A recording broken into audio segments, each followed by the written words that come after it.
Assalamualaikum warahmatullahi wabarakatuh. Perkenalkan, nama saya Dharma Maulana, mahasiswa dari Universitas Jemputan Tular, Fakultas Ilmu Komunikasi. Di sini saya ingin menyampaikan presentasi saya yang berjudul Hukum Pers dan Etika Penyiaran dengan dosen pengampu Ibu Syarifina Diur Maida, MPD MIKOM. Oke, kita langsung saja ke slide pertama, yaitu tentang pengertian hukum. Sampai saat ini tidak ada seorang pun yang dapat mendefinisikan hukum secara komprehensif. Menurut Aristoteles, hukum adalah himpunan norma-norma atau kaidah-kaidah, baik tertulis maupun tidak tertulis, yang berlaku bagi rakyat atau penyelenggara negara. Hukum pun dibagi menjadi dua jenis, yaitu hukum publik dan hukum private. Apa sih yang dimaksud dengan hukum publik? Hukum publik adalah hukum yang mengatur hubungan antara negara dan warga negaranya. Misal, hukum pidana, hukum tata negara. Nah, yang kedua, hukum private. Hukum private adalah hukum yang mengatur hubungan antara seorang individu dengan individu lainnya. Misalnya, hukum perdata dan hukum keluarga. Selanjutnya adalah tentang hukum pers. Hukum pers adalah segala undang-undang dan peraturan yang mengatur bidang pers. Ada 3 hal pokok yang diatur dalam hukum pers. Yang pertama, aturan tentang publikasi atau redaksional, atau bisa disebut Code of Publication. Itu mengatur tentang pembuatan berita, penulisan berita, gambar, foto, dan karikatur. Yang kedua adalah aturan tentang perusahaan, atau bisa disebut Code of Enterprise, yaitu mengatur tentang penerbitan pers, termasuk di dalamnya manajemen, ekonomi, dan pajak. Yang ketiga, aturan tentang profesi, atau bisa disebut Code of Profession, yaitu mengatur tentang profesi bekerja media atau wartawan. Oke, di sini pun ada pengertian tentang pers. Pers adalah lembaga sosial dan wahana komunikasi massa yang melaksanakan kegiatan jurnalistik meliputi mencari, memperoleh, memiliki, menyimpan, mengolah, dan menyampaikan informasi, baik dalam bentuk tulisan, suara, gambar, serta data dan grafik, maupun dalam bentuk lainnya dengan menggunakan media cetak, media elektronik, dan segala jenis saluran lainnya yang tersedia. Selanjutnya adalah perundangan pers yang pernah ada. Yaitu yang pertama adalah UU nomor 11 tahun 1996 tentang ketentuan-ketentuan pokok pers. Yang kedua adalah Undang-Undang nomor 4 tahun 1967. Yang ketiga adalah UU nomor 21 tahun 1982. Oke, di sini pun saya akan menjelaskan pers pra-reformasi. Ada apa aja sih? Nah, yang pertama ini adalah siu bisa dicabut, terkenal dengan istilah bridle. Contoh, tabloid, monitor, dan detik. Yang kedua adalah pers dalam tekanan penguasa. Yang ketiga adalah kooptasi kekuasaan terhadap pers. Yang keempat adalah teror dan kekerasan terhadap wartawan. Dan terakhir adalah ada SIUP, yaitu surat izin usaha penerbit pers. Bagaimana setelah pasca reformasi? Jadi, di sini akan saya menjelaskan pers pasca reformasi. Yang pertama adalah terbitnya Undang-Undang Nomor 40 Tahun 1999 tentang pers. Dan yang kedua adalah tidak perlu ada SIUP untuk mendirikan perusahaan pers. Berbeda seperti sebelum reformasi ya. Dan yang ketiga adalah tidak mengenal istilah pemberedelan, penyosoran, dan pelanggaran penyiaran. Adapun fungsi pers yang akan saya jelaskan di sini, yang pertama adalah sebagai media informasi, yang kedua adalah sebagai media pendidikan, yang ketiga adalah sebagai media hiburan, dan yang terakhir adalah sebagai kontrol sosial atau kontrol masyarakat. Oke, di sini pun saya akan menampilkan media informasi. Nah, media informasi ini yang pertama adalah menyajikan laporan tentang kejadian sehari-hari secara jujur, mendalam, dan cerdas.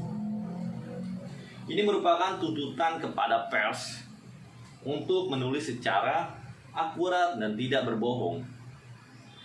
Dan yang kedua adalah menjadi sebuah forum pertukaran komentar atau kritik. Yang berarti pers diharapkan menjadi wadah diskusi di kalangan masyarakat. Walaupun berbeda pendapat dengan pengelolaan pers itu sendiri. Dan ketiga adalah menyajikan kesempatan kepada masyarakat untuk memperoleh berita sehari-hari. Bagaimana sih agar informasi itu akurat, tepat, dan benar? Nah, ini pertanyaan yang cukup kritis ya. Bagaimana agar informasi ini akurat dan tepat dan benar? Oke, yang pertama adalah validasi sumber data mesti teruji. Itu yang pertama. Dan yang kedua adalah narasumber yang kredibel atau kompeten. Yang ketiga adalah berita sudah fit to print. Ya, berita sudah fit to print. Yang keempat adalah check and recheck. Nah, kedua adalah media pendidikan. Media sebagai pendidikan. Ya.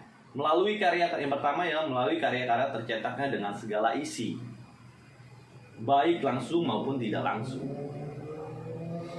Dengan sifat keterbukaannya, membantu masyarakat meningkatkan budayanya melalui rubrik-rubrik khusus, yaitu ruang kebudayaan dan ruang ilmu pengetahuan.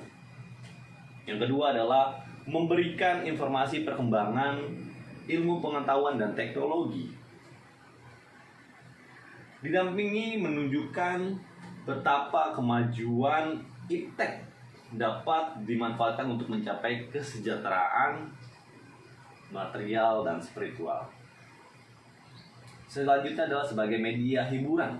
Nah, di sini media hiburan ini yaitu memberikan sajian bersifat menghibur sebagai alternatif untuk meningkatkan daya tangkap dan daya tanggap masyarakat yang akan tercermin dalam meningkatkan secara kualitatif dan kualitatif.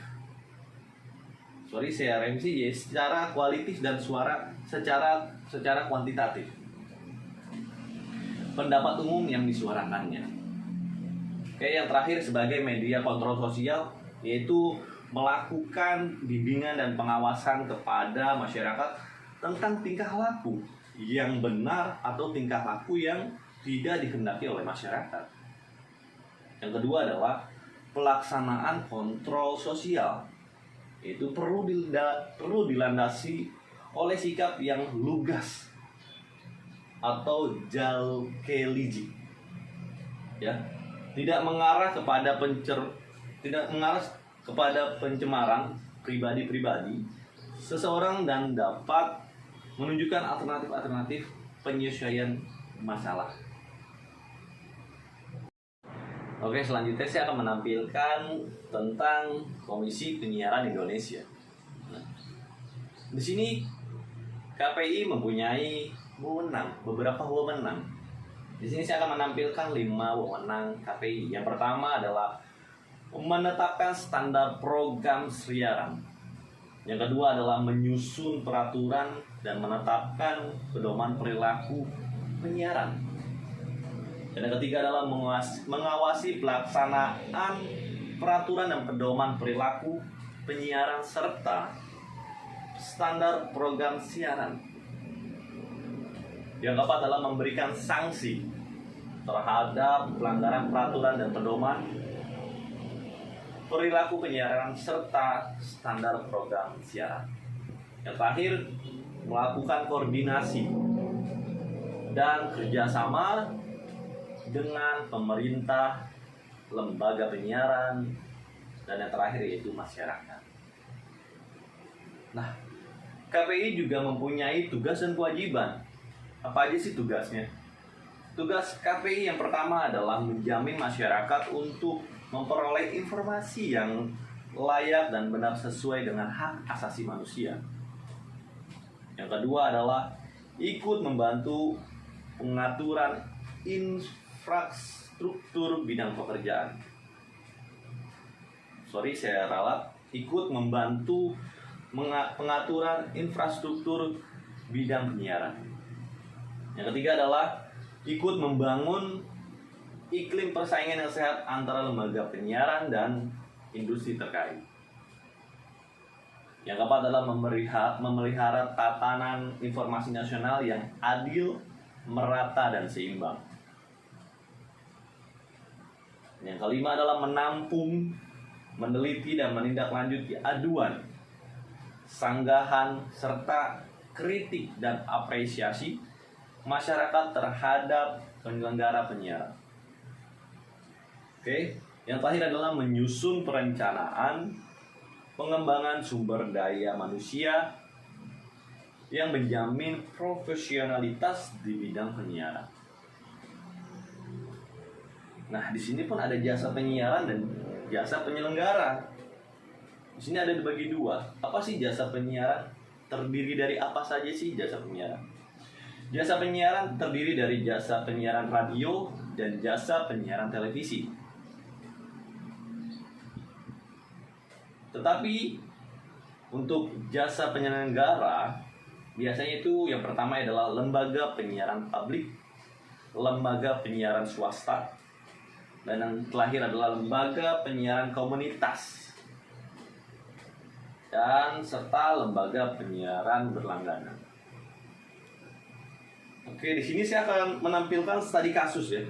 Studi kasus tentang etika penyiaran.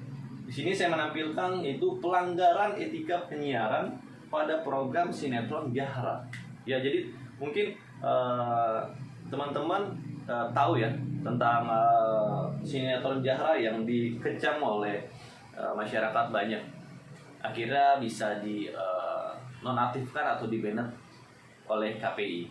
Nah, kenapa sih saya menampilkan studi kasus ini? Yang pertama yaitu di sini menampilkan sosok anak muda yang belum berusia 18 tahun atau dikatakan dewasa. Tapi dia sudah memerankan sosok yang sudah berusia 18 tahun. Padahal sosok dia ini masih berusia 15 tahun. Itu yang pertama. Jadi itu melanggar kode etik penyiaran. Serta menampilkan hal-hal yang tidak layak dipertontonkan di publik. Contohnya dengan melakukan pernikahan 3 kali, dan pernikahan 3 kali ini wanitanya atau si istri pada proses sinetron itu masih berusia anak-anak, dan menampilkan adegan-adegan juga yang tidak senonoh.